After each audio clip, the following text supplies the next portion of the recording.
Alright, all the Queens of Men fans, we're talking Season 1, Episode 5, entitled Dirty Dancing. Probably one of the lesser favorite episodes of mine. Just up front, there's a particular scene where a character gets drugged and is up in the closet, and I could have done without that. So, without further ado, make sure you take a moment to hit the thumbs up button to show you like the video. Hit subscribe, that way you can help me close in on 200,000 subscribers before the end of 2021. Follow me on social media, links are in the description below. And hit the bell icon to select all, that way you don't miss out whenever I post content on the channel. So, Dirty Dancing. Madam has no compassion for Judge Ross. Amp takes a chance on amateur night in hopes of a fresh start. Alan's murder remains unsolved and Madam is still on the suspect list. So, just to kind of go through the notes here, I'm kind of proud of myself because I've done my best to condense my notes to 1 page per episode, mainly due to the fact that, well, it's Season 1, so there's not too many crazy connections to make. I mean, the show is pretty much what you see is what you get. But that's not to say certain mysteries aren't left unresolved by the end of Season 1. So, as the synopsis states, this episode pretty much does a lot of focusing on Judge Ross and the fact that Madam she's been trying to manipulate the situation in order to get Judge Ross in her pocket, as well as getting Miss Patty on her team for the custody battle over her father, which will take place in episode 6 when the family feuds, but that's the next review. So, it's almost as if it's a 2-bird with 1 stone situation by getting the judge in her pocket to help out Babyface in the child support case, as well as her father. You know, the caretaking situation. So, Kat, who is Blue's girlfriend, the cop girlfriend, is also involved in the situation. And again, I keep making the have and have not comparisons because when Justin was first introduced and he went over to Candace's house across from where his mother Pearl stayed, Justin kept asking, well, basically requested that the car be moved. Remember Quincy's beaten up car that was parked out in front of Pearl's house? Jeffrey had to drive it, and then from there, you know, Candace revealed he was gay because she got the vibes Justin was as well. So essentially, you know, Jeffrey got in the car. He was a little drunk because Candace, you know, gave him wine or whatever to help him unwind after murdering Quincy. And not too long after driving away from Candace's house, that's when Justin pulled him over, put him in the back of the cop car, and, you know, was about to do what he was about to do until he had to get called in. So a similar situation happens here where a drunk person is kind of manipulated by the claws of the main manipulator, who is Madam. So we got Judge Moss, who's barely a couple inches in her car because she's a little tipsy. Remember, in episode 4 is about, you know, showing her a good time with Babyface and the VIP. Get her drunk, get her loose, give her a great show. That way Kat could kind of pull her over and then potentially avoid arresting her for using this drunkenness as a blackmailing scheme. So, yeah, that really goes back to episode 3's titles, Blackmail, baby. So, Judge Moss is in a situation where she kind of sobers up rather quickly, but again, a have and have not comparison. Remember when Wyatt got all those drugs from Vinny, and he had to wait until the next morning to pay for the drugs due to the fact that the banks were closed? And then when he woke up, the money was gone, and then, you know, Vinny tried to kill him, but then Wyatt slit his throat. So after slitting his throat, Wyatt sobered up like crazy despite all those drugs from the night before and was cleaning up fingerprints. He got rid of the security footage. So it's like, how does he sober up? But yeah, I mean, when you're in a situation like that, there's going to be something that can snap you back to, okay, your senses. So I've never been drunk before, so I really couldn't tell you of an experience where I had to quote unquote, I don't even smoke, so or do drugs, so I can't tell you of a time where I've been in a situation where I've had to sober up because of something, but I don't think it was a plot convenience. I do feel like that's legit, like, oh my God, you know, the judge came to her senses rather quickly. So now we're in a situation where, because she manipulated the judge, now Madam has a judge to help her on the court case with her father, and then she also has a lawyer in Miss Patty. So she seems rather well set up for what's to come in the next episode. It seems like another employee was also lying about the accounts of the club, and he got shot and walks out of the... Yeah, look, I know Madam has cleaners and everything, but is it smart to shoot someone in your own office, especially when you're in the midst of being a suspect in an investigation? So one would imagine that perhaps there might be police or other law enforcement coming around the club to question you. And what if they go into your office and there's blood splatter everywhere? I don't know. Maybe this could be a reason why she doesn't have a true financial advisor, due to the fact that people lie. And that goes back to Blue talking about the money, how we can't trust people, because yeah, if you have an employee who's lying about your accounts, then perhaps having money around your place of business isn't a great idea. Yeah, so the video footage of Judge Ross and Babyface is blackmail collateral, and Madam is shooting her employees. So we go over to Amp, who wants to get on stage for amateur night, you know?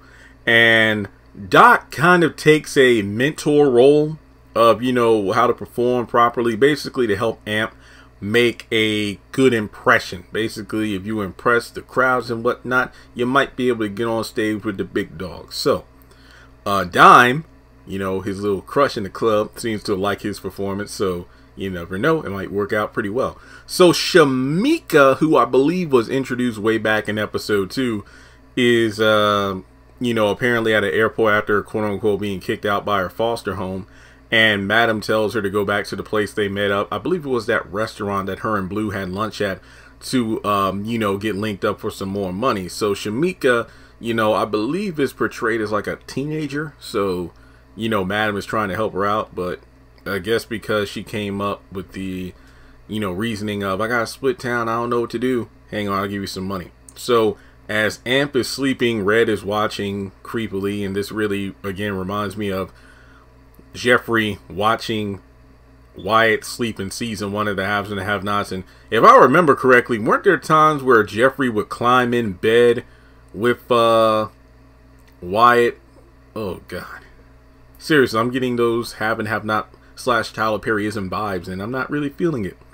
So after that, the scene I really want to brush towards is Jay, who gets drugged and dragged into the closet with Freedom and all. I don't even want to talk about it because I ain't really no, I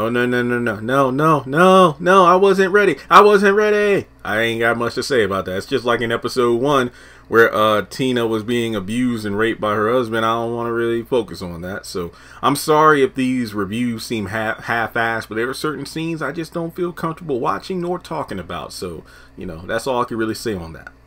Alright, so El Fuego, you know, it's go time. The guys are doing their thing to prep up for the show. If you know what I mean, make sure their flagpole is at full attention. And apparently Doc might be a baby daddy without even knowing it. I mean, there are hints of that. I mean, this is episode 5, the halfway point of the season. You know, you gotta plant little seeds for oh God, that's the bad phrase. You gotta establish potential storylines to be followed up on in the next couple episodes. But basically, there's a possibility that one of his previous performances, no pun intended, could have led to a baby without him knowing it. But I will admit, I'm glad they're introducing this into the series far earlier than they did in the Haves and the Have-Nots by giving Benny a baby mama and baby in the episode before the final episode, and he gets killed off anyway. So there's that. All the Queen's Men is winning in some areas that the Haves and the Have-Nots dreadfully fell in. Alright, so I think I mentioned this in episode 2 or 3, but you know, you got the roll call for the men, but you know, DJ Dom's like, are you horny? Are you wet? Are you hard? Yeah! So, you know, they're pretty much getting ready for the main attraction of the show. And Miss Patty pretty much does to Babyface what Veronica did to Jeffrey after he revealed he was gay. You know, when Veronica like took his apartment, cut off his phone, took all of his money and everything. This was essentially what happened with Babyface, because Miss Patty was still jealous over the whole Judge Ross situation. And as a result, I think she even left a note like, you know, just to give you a reminder of how you were living before I came into your life. So Babyface is like, damn. Soon as I get home from work, I ain't got no home to come to. So yeah, he's screwed. Now, Detective Davis, who I believe was in episode 2 with Tina, who were trying to set up Doc to incriminate himself and reveal what really happened to Alan over the phone. Detective Davis comes snooping around, and like the synopsis said, because Alan's murder or disappearance still remains unsolved, Madam is still a suspect. You got Detective Davis asking the right freaking questions. Alan's gone. It's been a few days, and yeah, I will admit this show does have a way of moving forward in time where I don't feel like it spends too long on like the same day or something. So I will give the show props for that. So, you know, as the season progresses, the quote unquote mystery of what happened to Alan becomes much more apparent to those, you know, not only watching the show, but those within the show, because I still say there are a lot of people who should be asking, where the hell is Alan? But then again, this show has a knack for mentioning a lot of people without really showing a lot of people, like Judge Ross, his husband. But that's something that I've grown accustomed to in a lot of these shows. And remember, this technically isn't a Tyler Perry show, but, you know, Tyler Perry was somewhat involved. So yeah, that's something we come to expect at this point. So Amp, you know, he just kind of made, you know, he did his thing on Amateur Night. So he wants to step into the VIP to kind of, you know, see what's going down there. And obviously he gets into it with the strippers, because it's like, whoa, you know, Amateur, this is the VIP section. You know, he goes to his aunt about it, and, you know, Auntie basically says, you know, you can't go anywhere without the queen. Basically, like, you don't get to step up to Mount Olympus without me, you know, taking you up there with me until you've earned it. So Amp just wanted to kind of see the show behind the curtain, even though he wasn't quote unquote ready for it yet. So, you know, you gotta learn. And then we got Trouble, remember, the female stripper, and the men kind of get into a beef over the money. It's just the fact that she is killing it. And it's kind of interesting because Amp is an amateur and he gets chewed out for going to the VIP section. But then you look at Trouble, who just started, and she's literally competing with the MVP dancers over who's making the most money. So, you know, there's always the different steps of the ladder of, well, this club. And I mean, the title is Dirty Dancing, and it really does encompass what this episode was all about. So overall, you know, I feel like this episode did pretty good for establishing Madam building up her war chest for her eventual legal battle. Dealing with the whole situation of, oh crap, I actually got law enforcement on my ass about this Allen situation. What am I going to do? But I feel like we're getting some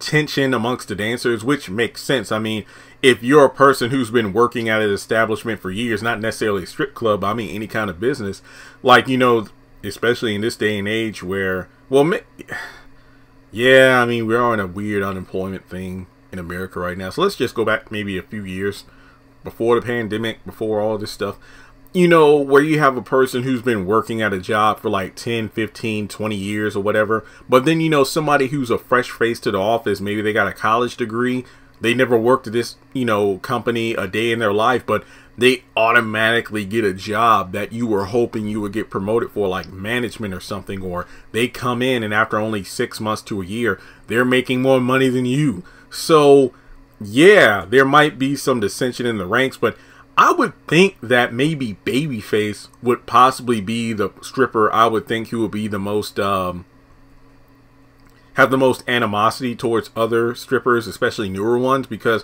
remember, he's the oldest of the group. And even though he doesn't really look his age, it's a situation where you would think he would have a lot of tension with Trouble, and then, you know, snapping at Amp for going into VIP. But it's just one of those things where, yeah, you really do see a more humanizing persona of some of these characters, because they have legitimate, understandable, realistic reservations against new talent, because having new fresh faces on stage kind of shows the dangers of getting older, you know, and slower. But, you know, if you're still bringing in the money, hey. But then again, if like this is all you know, then you're pretty much screwed. So that's really all I got to say for Dirty Dancing, because I've had the time of my... Okay, that's enough of that. But let me know your thoughts in the comment section below. Can't wait to get to episode 6 when we get to the legal battle, because it gets pretty wild. But make sure you take a moment to hit like and subscribe. And if you want to donate to the channel, feel free to do so on PayPal or Cash App. Thanks so much for tuning in, and I will talk to you soon.